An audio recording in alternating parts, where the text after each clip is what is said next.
Gabriele. Gabriele. Father Amorth! Gabe. Mind if I call you Gabe? Father Amorth. You know me? Yes. I actually had never heard of Gabriel Amorth before the project started, before I read the script. Really, that is the thing that got me interested. The chap that I play in this film is a real man. This particular man was involved in tens of thousands of exorcisms. The thing that actually surprised me when this project first came up is that there is actually a real job called the chief exorcist. That's a real job in the Vatican.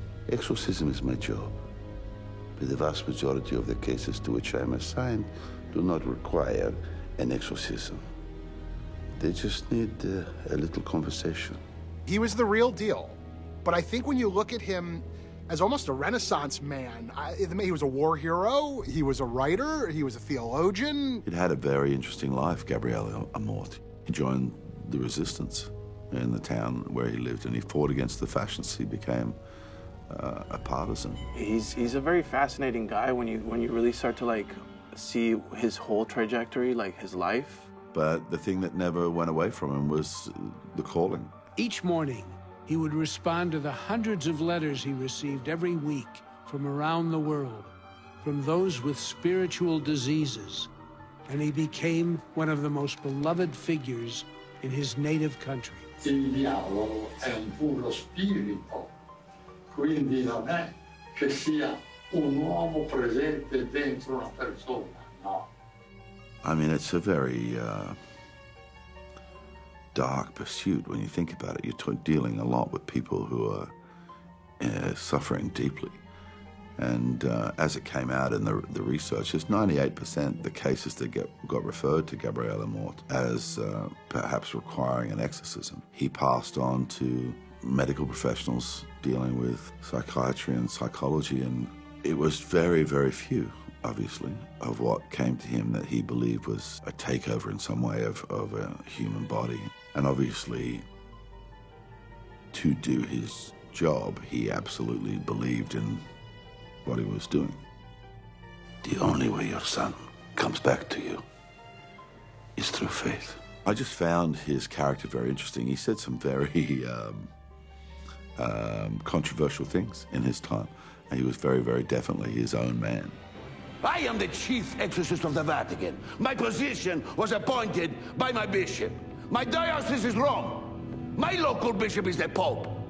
If you have a problem with me, you talk to my boss. He was a guy not at all afraid to take on the hierarchies of the church when he thought something was wrong. You are right. I am not a doctor. I am not a psychologist.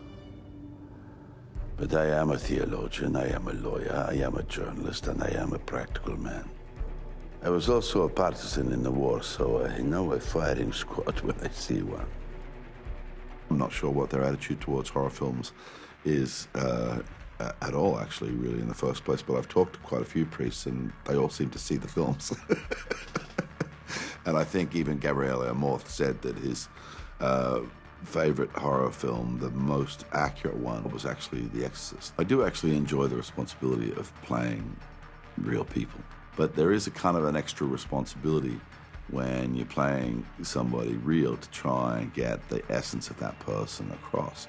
So for me personally, playing a character that's real and a man like this who's dedicated his life to a particular job and has obviously been very effective in that job in order to keep that job for 36 years. I can't say enough about Russell's approach to the character, because ultimately what he ended up doing was reinforcing our position, which was that it was very important to honor the man. I mean, it's a dream, you know, as a young actor. I mean, I grew up watching his films.